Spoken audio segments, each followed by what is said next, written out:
Chennai super kings captain Ruturaj Gaikwad పై team India మాజీ cricketer Mohammad Kaif వివాదాస్పద వ్యాఖ్యలు చేశాడు.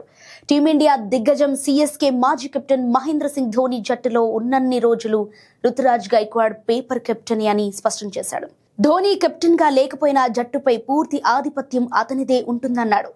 అయితే ఐపీఎల్ 2026 సీజన్ కు ముందు సిఎస్కే తమ జట్టును ప్రక్షాళన చేసేందుకు సిద్ధమైంది. రిటెన్షన్ ప్రక్రియలో భాగంగా 10 మంది ఆటగాళ్లను సిఎస్కే వేలంలోకి వదిలేసింది.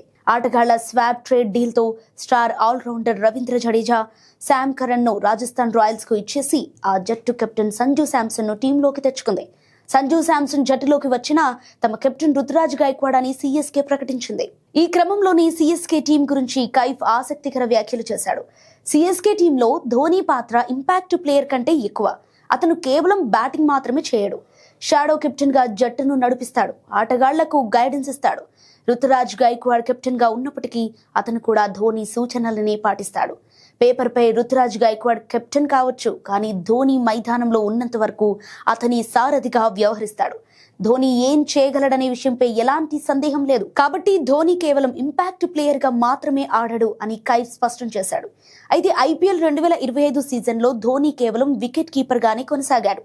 బ్యాటింగ్ లో కూడా చివర్లో బరిలోకి దిగాడు. కానీ కెప్టెన్ రుతురాజ్ గైక్వాడ్ గాయంతో జట్టుకు దూరమైతే జట్టును నడిపించాడు ధోని.